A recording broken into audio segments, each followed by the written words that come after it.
Presiden Prabowo Subianto siapkan anggaran 5 triliun rupiah untuk menambah 30 rangkaian kereta komuter lain Jabodetabek.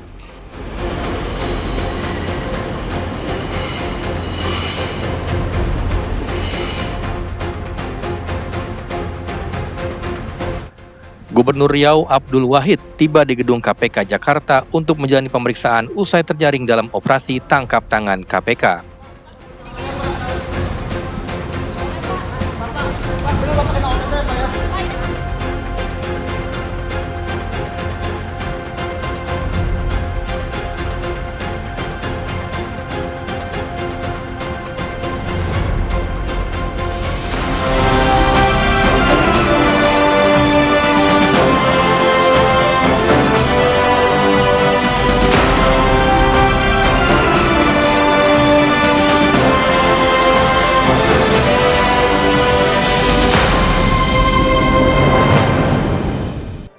Assalamualaikum, selamat sore pemirsa Kabar Merah Putih edisi Selasa 4 November 2025 hadir menjumpai Anda. Sejumlah kabar penting dan menarik mengenai kebijakan Presiden Prabowo Subianto dan jajaran kabinetnya akan kami hadirkan untuk Anda. Saya Sita Paprika selama 1 jam ke depan akan menemani Anda. Dan pemirsa, inilah Kabar Merah Putih selengkapnya untuk Anda.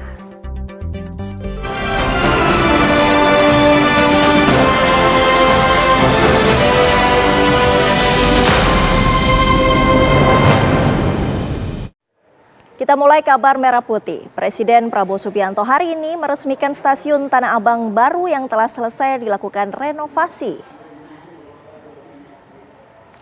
Stasiun Tanah Abang sebelumnya telah melakukan renovasi besar-besaran di sejumlah sisi stasiun. Di antaranya adalah pembangunan stasiun baru yang memperluas stasiun lama. Stasiun Tanah Abang akan menjadi pusat integrasi transportasi modern yang mampu melayani hingga 300.000 penumpang per hari. Presiden Prabowo menginstruksikan kepada Dirut PT KAI untuk segera memperbaiki kenyamanan stasiun hingga penambahan rangkaian seiring lonjakan jumlah penumpang yang kini sudah mencapai 468 juta orang per tahun. Presiden Republik Indonesia meresmikan stasiun Tanah Abang baru. Dalam sambutannya, Presiden Prabowo Subianto menegaskan pentingnya peran kereta api dalam kehidupan masyarakat modern. Untuk itu, Presiden pun menyiapkan anggaran sebesar 5 triliun rupiah untuk memperbanyak 30 rangkaian baru komuter lain Jabodetabek. Dan baru saja saya naik kereta api dari Manggarai. Ya. Saya sangat terkesan karena waktu saya muda memang saya naik kereta api terus. Saya ini orang yang paling suka dengan kereta api.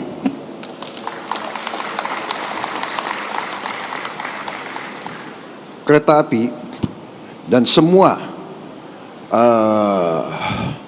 transportasi massal, ya, mass transit system itu adalah bagian dari kehidupan masyarakat modern yang sangat-sangat strategis dan sangat vital.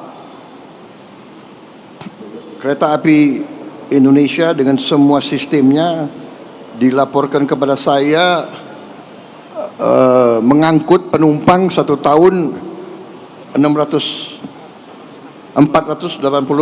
juta. 486 juta penumpang naik sistem kereta api kita. Dan memang sistem kereta api kita ini akan menjadi fokus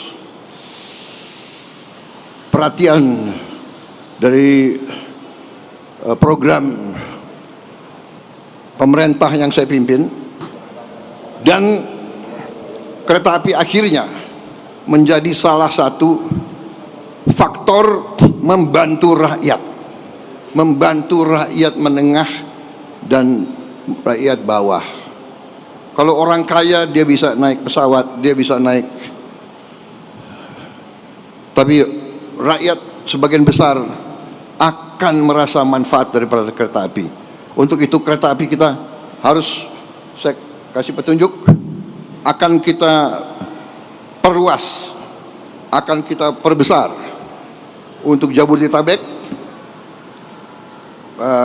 Dirut PT KAI mengatakan harus membuat tambahan gerbong.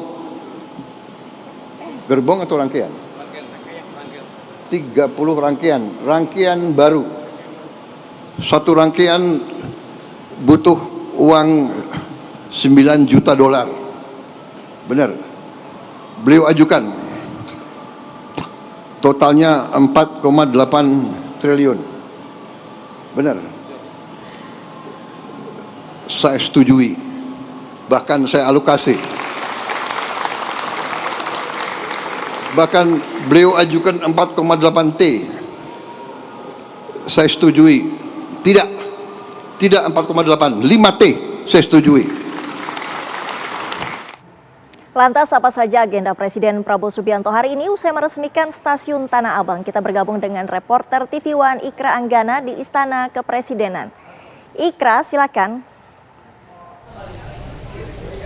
Ya, selamat siang Sita dan juga pemirsa. Untuk agenda Presiden Republik Indonesia Prabowo Subianto usai meresmikan Stasiun Tanah Abang baru, saat ini Presiden sedang menggelar rapat kabinet sepertinya yang digelar secara tertutup karena tidak disediakan podium untuk doorstop di area pilar Istana Merdeka Jakarta. Tadi ada sejumlah Menteri Kabinet Merah Putih yang hadir, diantaranya CEO Danantara Rosan Roslani, dan ada Menteri Pendidikan Tinggi Brian Yuliarto, dan juga ada Menteri Koordinator Bidang Pemberdayaan Masyarakat Muhaimin Iskandar yang nampak tiba sekitar pukul 14.00 waktu Indonesia Barat. Dan saat ini juga kami melihat ada sejumlah Menteri Kabinet Merah Putih yang masuk ke dalam, namun kita akan menunggu terkait rapat apa yang digelar oleh Presiden dan pembahasan apa saja yang dibahas, mungkin isu-isu terkini dari seputar dinamika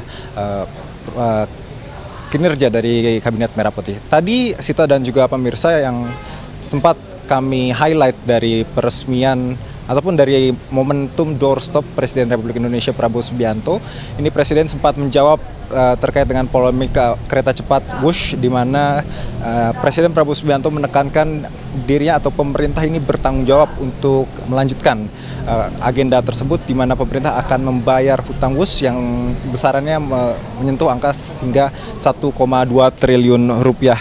Tadi Presiden Prabowo mengajak seluruh masyarakat untuk tidak khawatir terhadap hutang tersebut. Ini proyek kereta cepat Wush, Presiden Prabowo Subianto ini menegaskan bahwa Wush ini adalah sebagai simbol kerjasama antara ekonomi Indonesia dan juga ekonomi Cina seperti itu. Dan tadi juga kembali dipertegas oleh Presiden Prabowo Subianto bahwa uang yang dibayarkan oleh pemerintah Indonesia sebesar 1,2 triliun rupiah ini ada dan diambil dari sejumlah hal yang dilakukan oleh pemerintah seperti langkah efisiensi dan juga langkah mencegah kebocoran kekayaan negara yang beberapa waktu lalu kita lihat sudah diamankan, dan dari dana tersebut ini akan digunakan untuk membayar hutang Wush. Tadi juga kita sudah saksikan bersama peresmian stasiun kereta api Tanah Abang baru, dan kita akan menunggu nampaknya agenda yang akan dilakukan oleh Presiden hari ini kembali menggelar rapat terbatas bersama Menteri Kabinet Merah Putih. Untuk sementara demikian, Sita, saya kembalikan ke rekan-rekan di studio. Ikra Anggana langsung dari Istana Kepresidenan Jakarta. Terima kasih. Pemirsa, sebelum meresmikan Stasiun Tanah Abang hari ini, Senin sore Presiden Prabowo Subianto memanggil mantan Menteri Perhubungan Ignatius Jonan dan Dirut PT KAI Bobi Rashidin. Lantas apa saja yang dibahas dalam pertemuan tersebut? Berikut kabarnya untuk Anda. Presiden Prabowo Subianto memanggil Direktur Utama PT Kereta Api Indonesia Bobi Rashidin ke Istana Merdeka Jakarta. Dalam pertemuan tersebut, Presiden Prabowo memberikan sejumlah arahan penting terkait kualitas layanan kereta api di Indonesia, khususnya menjelang libur Nataru. Tak hanya itu, Prabowo juga meminta PT KAI untuk menambah jumlah gerbong baru untuk komuter lain Jabodetabek, serta menambah gerbong khusus untuk perempuan. Dari kita sudah order tapi ini nggak dibicarakan tadi ya. Kita sudah order kepada Inka 12 transit, kita sudah order kepada CRRC Cina itu 11 transit, di mana yang 11 transit itu 8 sudah kita operasikan secara penuh, 3 sedang melalui technical qualification dengan si dengan DJKA. Ya, di bulan ini kita akan operasikan 3 lagi. Jadi total sampai akhir tahun kita akan operasikan 11. Nah, sementara dengan Inka kita sudah terima 4 transit dari Inka, which is sekarang sedang kita lakukan uji teknisnya. Selain di Rut KAI, Presiden Prabowo juga memanggil mantan Menteri Perhubungan Ignatius Jonan ke istana. Namun, baik Jonan dan Dirut KAI sama-sama membantah jika pertemuan mereka dengan Presiden membahas soal kereta cepat WUS. Jonan menjelaskan pertemuannya dengan Presiden hanya berdiskusi mengenai program-program pemerintah. Juga program-program yang sifatnya itu kerakyatan. Jadi seperti keberpihakan kepada keadilan sosial kalau menurut saya ya. Itu misalnya MBG, ada Kopdes Merah Putih, lalu Sekolah Rakyat ya, yang multiplier efek ekonominya menurut saya secara perlahan mungkin akan tumbuh. Ya, memang kalau diminta sempurna dari awal mungkin tidak mungkin, tapi kan ini perbaikannya pelan-pelan gitu ya, mestinya jalan sih selama ini gitu. Jadi diskusinya itu aja sih, nggak ada yang lain. Enggak.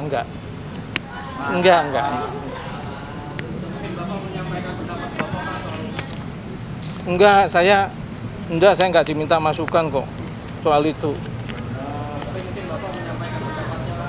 Nggak ada saya udah pensiun, saya nggak nyampaikan pendapat lah. Jonan juga menampik jika kedatangannya untuk membicarakan posisi di kabinet. Namun, ia menegaskan sebagai warga negara harus siap jika negara membutuhkan. Dari Jakarta, Tim TV One mengabarkan. Sementara itu, Presiden Prabowo Subianto menyampaikan bertanggung jawab sepenuhnya mengenai utang kereta cepat WUS. Presiden telah mempelajari permasalahan WUS dan meminta publik tak usah khawatir. Nggak usah khawatir apa itu ribut-ribut WUS. Saya sudah pelajari masalahnya. Tidak ada masalah. Saya tanggung jawab nanti WUS itu semuanya. Indonesia bukan negara sembarangan. Kita hitung, nggak ada masalah itu. Ya. Jadi PT KAI nggak usah khawatir. Semuanya nggak usah khawatir. Rakyat. Kita layani rakyat kita. Kita berjuang untuk rakyat kita. Teknologi, semua sarana itu tanggung jawab bersama. Dan itu di ujungnya tanggung jawab Presiden Republik Indonesia. Jadi saya sekarang tanggung jawab WUS. WUS itu semua public transport di seluruh dunia itu jangan dihitung untung rugi enggak. Hitung manfaat enggak untuk rakyat. Di seluruh dunia begitu. Ini namanya public service obligation. Ada yang menyarankan, tadi disampaikan oleh Menteri Perhubungan, semua kereta api kita pemerintah subsidi 60%, rakyat bayar 20%. Ya ini kehadiran negara. Ini kehadiran negara. Dari mana uang itu? Uang itu dari uang rakyat. Uang itu dari pajak. Uang itu dari kekayaan negara. Usai ditangkap dalam OTT KPK, Gubernur Riau Abdul Wahid menjalani pemeriksaan di gedung KPK Jakarta. Kabarnya usai jeda.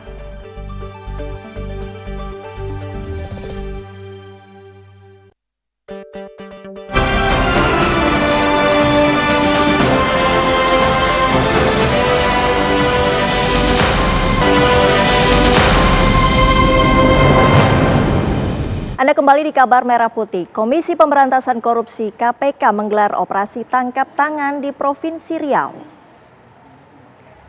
Dalam operasi ini, KPK mengamankan 10 orang, termasuk Kepala Dinas PUPR dan Gubernur Riau. Dari gambar terlihat Kepala Dinas PUPR Provinsi Riau, Muhammad Arif Setiawan, saat dibawa petugas KPK dari gedung dinas PUPR. Arif dikawal beberapa pria berpakaian sipil keluar dari lift basement menuju area parkir. Rombongan kemudian berjalan cepat ke arah mobil dinas yang telah disiapkan petugas. Juru bicara KPK Budi Prasetyo membenarkan penangkapan tersebut. Ia menjelaskan ada 10 orang yang sedang diperiksa di Mapolda Riau.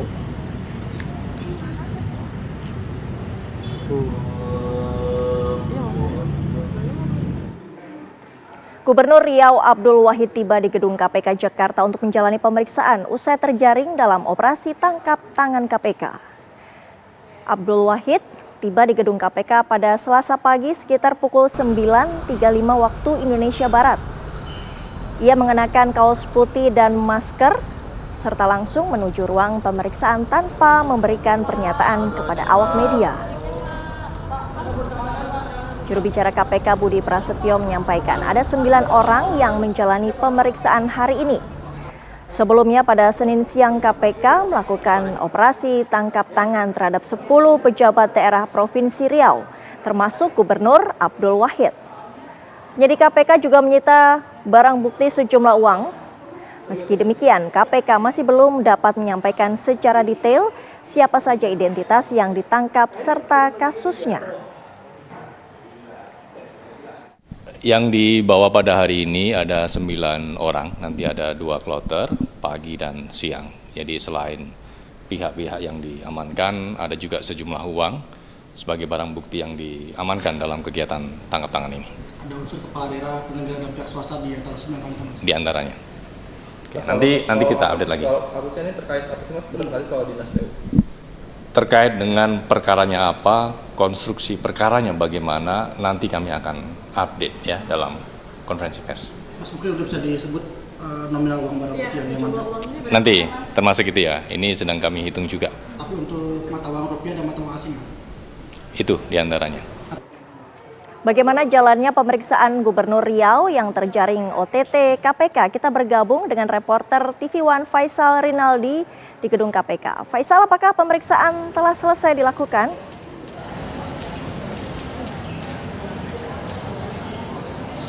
Ya, Sita, pemeriksaan terhadap Gubernur Provinsi Riau Abdul Wahid dan juga beberapa orang lainnya yang terjaring operasi tangkap tangan atau OTT yang dilakukan oleh KPK memang hingga saat ini masih belum selesai karena informasi yang kami dapatkan bahwa Gubernur Provinsi Riau Abdul Wahid, kemudian juga Kepala Dinas PUPR Provinsi Riau dan juga Sekretaris Dinas PUPR Provinsi Riau saat ini masih berada di dalam untuk menjalani pemeriksaan yang dilakukan oleh penyidik KPK.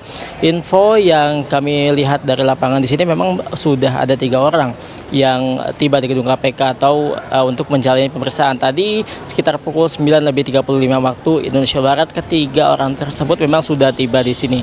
Namun informasi yang beredar di lapangan ini, Sita, bahwa ternyata sudah ada 8 orang yang berada di dalam. Namun ini yang nantinya akan kita konfirmasi lebih lanjut kepada jubir KPK. Apakah betul sudah ada 8 orang yang berada di dalam atau justru seperti yang kami pantau di sini baru ada 3 orang yang berada di dalam. Karena informasi sebelumnya yang disampaikan bahwa akan ada 9 orang yang diperiksa dari 10 orang yang diamankan dalam OTT tersebut untuk menjalani pemeriksaan di Gedung Merah Putih KPK hari ini. Di mana pemeriksaannya memang dibagi menjadi 2 kloter. Untuk kloter yang pertama, 3 orang yang memang sudah datang pada pukul 9.30 waktu Indonesia Barat pagi tadi. Di antaranya ada Gubernur Provinsi Riau Abdul Wahid, kemudian juga Kepala Dinas PUPR Provinsi Riau dan juga Sekretaris Dinas PUPR Provinsi Riau. Untuk sisanya, apakah memang berada di dalam atau untuk saat ini memang masih dalam perjalanan, ini yang tentunya nanti akan kita konfirmasi lebih lanjut terkait dengan hal tersebut. Nah, terkait dengan kasusnya apa atau perkaranya apa, memang hingga saat ini belum disampaikan lebih lanjut oleh KPK secara rinci dan nantinya akan disampaikan melalui konferensi pers yang akan digelar dan pukul berapa ini juga kita masih tunggu, apakah sore ini, apakah malam ini atau kapan ini, yang tentunya kita akan masih sama-sama tunggu di sini. Kemudian dapat kami informasikan pula, Sita dan juga pemirsa, dalam operasi tangkap tangan yang dilakukan oleh KPK pada Senin kemarin memang KPK mengamankan setidaknya ada 10 orang, di mana 1 diantaranya adalah merupakan gubernur dari Provinsi Riau Abdul Wahid. Dalam operasi tangkap tangan tersebut, Sita, bahwa KPK mengamankan sejumlah barang bukti, yakni diantaranya adalah sejumlah uang. Namun untuk rinciannya atau berapa uangnya memang hingga saat ini masih terus didalami oleh pihak KPK. Setelah sebelumnya memang juru bicara KPK mengatakan bahwa pihaknya masih terus melakukan penghitungan daripada uang yang disita dalam OTT tersebut. Untuk sementara demikian, Sita, kami kembalikan ke Anda di studio. Faisal Rinaldi langsung dari Gedung KPK Jakarta, terima kasih. Pemirsa, produksi beras nasional tahun 2025 menunjukkan lonjakan signifikan. Ini menandai langkah besar Indonesia menuju swasembada pangan. Berdasarkan data terbaru dari Badan Pusat Statistik, produksi beras Januari sampai Desember 2025 diperkirakan mencapai 34,77 juta ton. Angka ini meningkat 4,14 juta ton atau naik 13,54% dibanding periode yang sama di tahun 2024. Hal ini menunjukkan bagaimana kebijakan pertanian nasional kini berjalan efektif dan terimplementasi dengan baik di lapangan. Perkiraan produksi di tahun 2025 juga tercatat melampaui capaian tertinggi sebelumnya pada tahun 2022 yang mencapai 31,54 juta ton.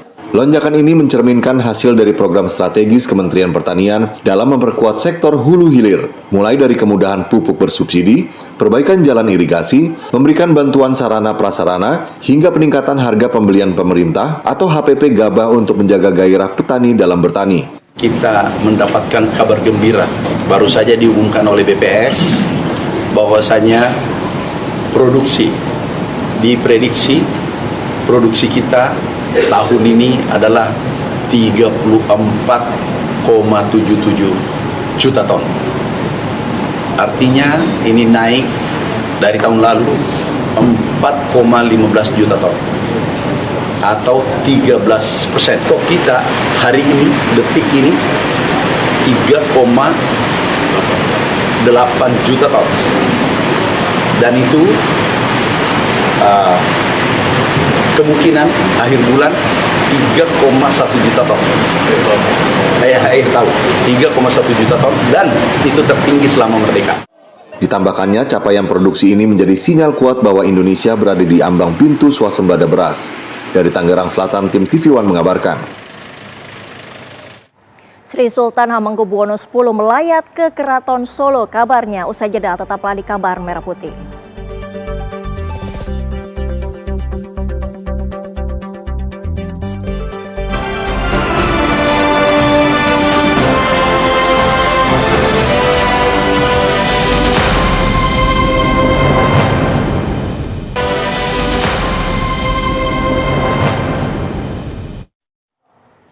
Pemirsa, Raja Keraton Yogyakarta Sri Sultan Hamengkubuwono ke-10 melayat Raja Keraton Kasunanan Surakarta Sri Susuhunan Pakubuwana ke-13 pada Selasa siang. Raja Keraton Kasultanan Yogyakarta sekaligus Gubernur Daerah Istimewa Yogyakarta Sri Sultan Hamengkubuwono ke-10 tiba di Keraton Kasunanan Surakarta menjelang pukul 12 siang tadi. Setibanya di Keraton Surakarta, Sultan segera bergegas ke Masjid Pujo Sumo, tempat jenazah Pakubuwono ke-13 disemayamkan untuk sementara.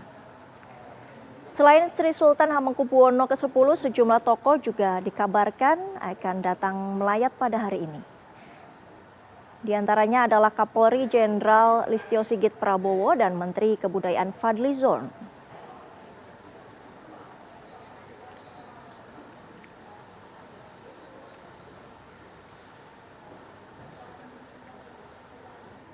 Hingga hari ini warga Solo, Jawa Tengah terus berdatangan untuk menyampaikan bela sungkawa. Kita akan menuju Keraton Kasunanan Surakarta. Sudah ada Arga Dumadi di sana. Arga, siapa saja tokoh yang sudah melayat ke Keraton Kasunanan Surakarta?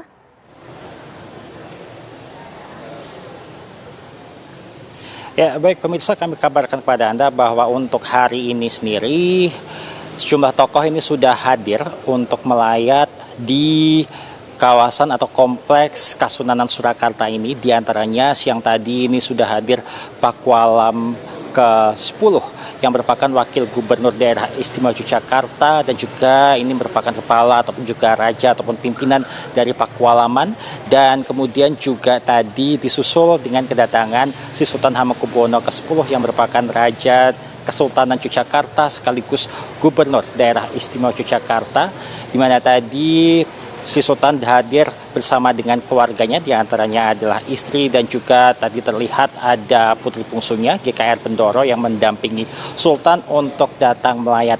Di mana setelah tiba di lokasi ini, Sultan dan keluarga segera bergegas ke Masjid Pujosumo, tempat disemayamkannya jenazah dari Raja Keraton Surakarta ini, yaitu Sri Susuhunan Pakubuwono ke-13. Dan rencananya memang pada hari ini akan datang lagi sejumlah tokoh lainnya, diantaranya adalah Kapolri dan juga Menteri Kebudayaan. Namun memang kami masih menunggu secara pasti kira-kira kapan tokoh-tokoh ini akan hadir untuk menyampaikan ucapan bela sungkawanya. Dan kami kabarkan kepada Anda pemirsa bahwa pemakaman dari Sri Susuhunan Pakubuwono ke-13 ini akan dilangsungkan pada hari Rabu besok, di mana prosesi akan dimulai pada pagi hari sekitar pukul 8 pagi, di mana jenazah ini akan dibawa menggunakan kereta kencana yang sudah disiapkan untuk mengitari kawasan Solo. Di antaranya ini akan melewati kawasan alun-alun, kemudian juga akan melewati sejumlah titik lainnya di kota Solo ini dan berakhir di Loji Gandrung yang merupakan rumah dinas Wali Kota Surakarta, dan jenazah akan dipindahkan ke mobil ambulans kemudian dibawa menuju Astana Pacimatan Imogiri atau kompleks makam raja-raja yang berada di kawasan Imogiri, Bantul, daerah istimewa Yogyakarta. Dijadwalkan ini nanti pemakaman di Imogiri ini akan mulai dilangsungkan sekitar pukul 13 waktu Indonesia Barat. Untuk sementara demikian, kembali ke Jakarta. Arga Dumadi langsung dari Solo, Jawa Tengah, terima kasih. Pemirsa, Gubernur Jakarta Pramono Anung meninjau lokasi banjir di Jati Padang. Pemprov akan memperbaiki tanggul yang roboh dalam jangka waktu setengah bulan. Pramono Anung bersama sejumlah pejabat Pemprov meninjau tanggul Baswedan yang jebol ketika hujan deras melanda Jakarta beberapa waktu lalu. Jebolnya tanggul menyebabkan banjir di permukiman warga Jati Padang. Saat ini permukiman warga masih terendam banjir setinggi 20 hingga 30 cm. Saya memantau langsung, Pemprov akan memperbaiki tanggul yang roboh sepanjang kurang lebih 40 meter. Dua yang akan kita lakukan, yang pertama dalam jangka pendek, tanggul yang roboh kita perbaiki. Kurang lebih berapa meter? 40 meter. Supaya apa yang selama ini sudah dimanfaatkan atau dirasakan oleh masyarakat akan kembali lagi. Tetapi dalam jangka menengah panjang, karena daerah ini adalah daerah catchment area dan ini juga salah satu muara dari Kali Krukut ya, maka harus ditangani secara menengah panjang. Nanti kami akan rumuskan apa yang akan dilakukan untuk itu. Kurang lebih di sini ada area 7 hektar. Dan area yang 7 hektar itu bisa menjadi catchment area sekaligus menjadi rumah susun dan juga tempat rekreasi seperti yang tadi. Kita ke informasi selanjutnya. Menteri Imigrasi dan Permasyarakatan Agus Andrianto menghadiri panen raya jagung di Bulang Prambon, Sidoarjo, Jawa Timur. Agus Andrianto mengajak semua pihak berkolaborasi untuk kontribusi nasional, khususnya di bidang pangan. Panen raya jagung ini merupakan hasil kolaborasi antara Imigrasi Surabaya dengan Polresta Sidoarjo di bidang ketahanan pangan. Semua pihak harus bisa berkolaborasi untuk mewujudkan seluruh program Asta Cita Presiden Prabowo Subianto.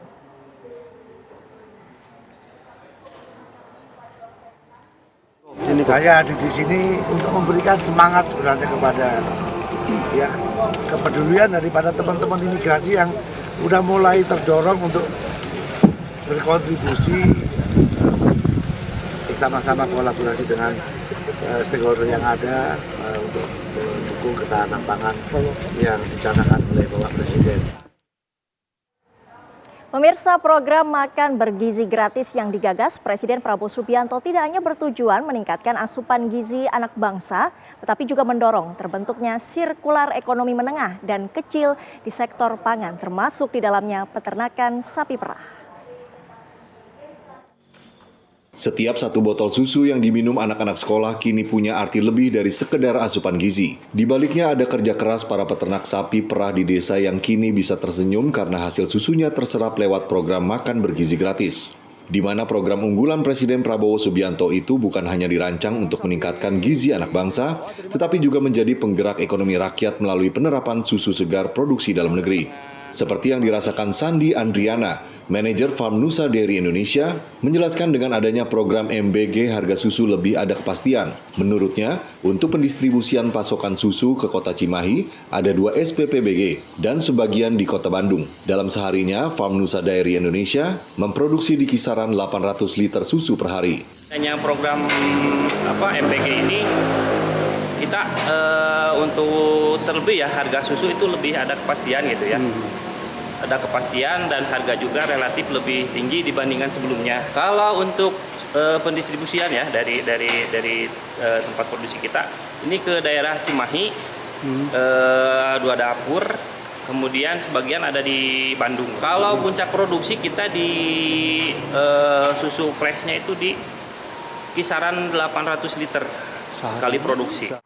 Sementara itu, Firmansyah, Kepala SPPBG Cimahi Utara mengaku untuk memaksimalkan pasokan sayuran, daging, telur dan kebutuhan susu murni pada Dapur Satuan Pelayanan Pemenuhan Gizi mencoba melibatkan Koperasi Tunas Agri, di mana koperasi tersebut bekerja sama dengan petani-petani lokal dan UKM lokal, baik itu dalam hal sayuran, daging, serta bumbu masak lainnya.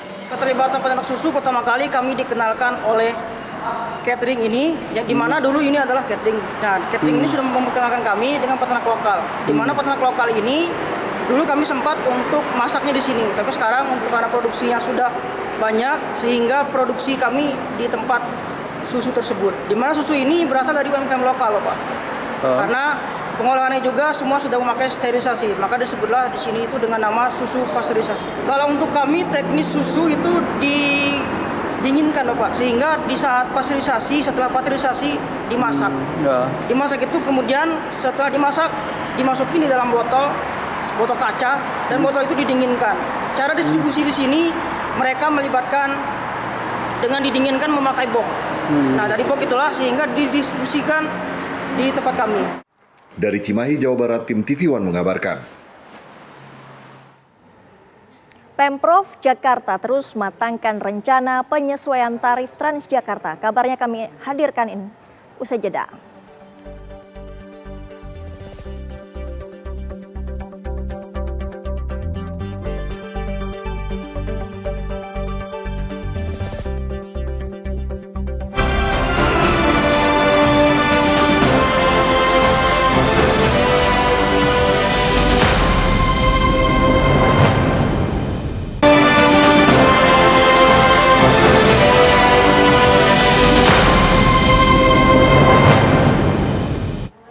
Anda masih menyaksikan kabar Merah Putih. Menko Bidang Pangan Zulkifli Hasan melakukan kunjungan kerja ke Yogyakarta. Zulkifli Hasan mengunjungi Masjid Nurul Asri di Sleman, Yogyakarta untuk menyaksikan pembagian sayuran gratis. Zulkifli Hasan juga mengunjungi Kulon Progo untuk memantau ketersediaan pupuk.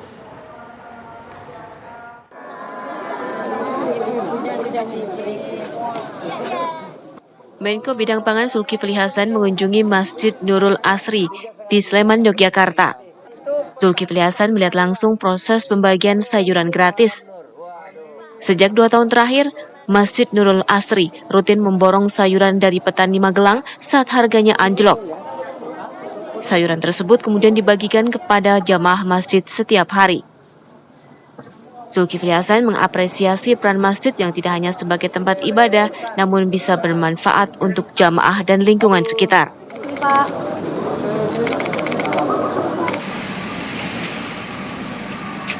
Sementara dari Sleman, Zulkifli Hasan meneruskan kunjungan kerjanya ke Desa Demangrejo, Kecamatan Sentolo, Kulon Progo. Kunjungan ini merupakan bagian dari upaya pemerintah memastikan ketahanan pangan nasional dengan fokus utama menjadikan Kulon Progo sebagai lumbung pangan di daerah istimewa Yogyakarta. Zulkifli Hasan menyampaikan pupuk Indonesia berhasil melakukan efisiensi yang berdampak pada penurunan harga pupuk hingga 20%. Zulkifli Hasan memastikan pendistribusian pupuk saat ini lancar dan tidak ada keterlambatan. Hal ini penting karena berdampak langsung pada produktivitas pertanian. Petani harga gabah naik, harga jagung naik. Karena pupuk tepat waktu, produktivitas naik, harga juga naik. Jadi petani kita dari produktivitas naik, dari harga naik, maka nilai tukar petaninya dari 116 naik sekarang 124. Kita sekarang mulai masuk untuk peternakan, nelayan, ini yang perlu sentuh khusus. Kilo. Dalam dialog bersama para petani dan pedagang, Zulkifli Hasan meyakinkan bahwa seluruh masalah distribusi telah tuntas dan logistik berjalan lancar. Irigasi diperbaiki, pupuk diturunkan. Dari Sleman dan Kulon Progo Yogyakarta, Andri Prasetyo, Ari Wibowo, TV One mengabarkan. Pemirsa, beban pengeluaran warga Jakarta terancam bertambah. Pemerintah Provinsi Jakarta kini mematangkan kajian kenaikan tarif bus Transjakarta dengan alasan anggaran daerah membengkak. Kajian dilakukan mulai dari dampak sosial hingga dampak ekonomi meski sudah seharusnya naik. Hal tersebut dikarenakan anggaran pendapatan dan belanja daerah atau APBD semakin membengkak. Selain itu juga Pramono Anung mengatakan bus Transjakarta kini telah melayani sejumlah rute daerah penyangga, yakni Depok dan Bekasi. Kajian terus dilakukan agar penyesuaian tarif tidak memberatkan warga yang mengandalkan bus Transjakarta sebagai transportasi sehari-hari. Stasiun Jatinegara orang Padang, tapi dia menulis tentang Jakarta sama seperti dalam buku itu, Fit. Masih dijajaki karena pada kenyataannya memang tiket di Jakarta ini sudah terlalu lama, ya, nah, artinya tidak ada kenaikan karena sekarang ini komponen subsidi cukup besar. Sekarang ini kan Transjakarta itu bukan hanya Jakarta, juga masuk ke Depok, Bekasi, ya, itu menjadi komponen yang harus kita lakukan. Ya. Kabar Merah Putih masih akan kembali usai jeda, tetaplah bersama kami.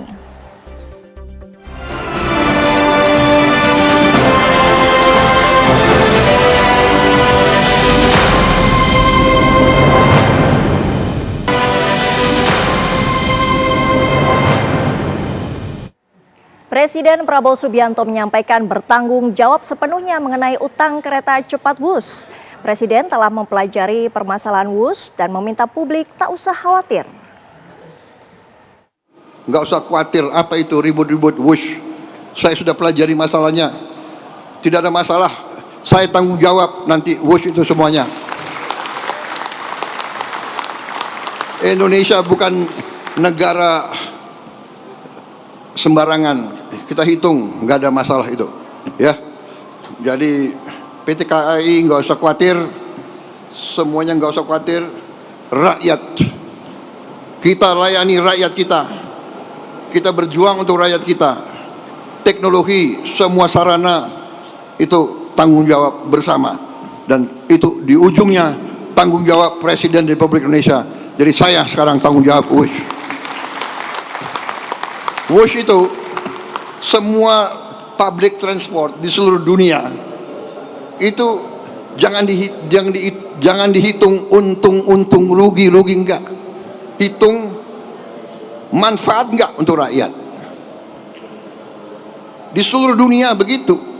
Ini namanya public service obligation. Ada yang menyarankan, tadi disampaikan oleh Menteri Perhubungan, semua kereta api kita pemerintah subsidi 60%, rakyat bayar 20%. Ya ini kehadiran negara. Ini kehadiran negara. Dari mana uang itu? Uang itu dari uang rakyat, uang itu dari pajak, uang itu dari kekayaan negara.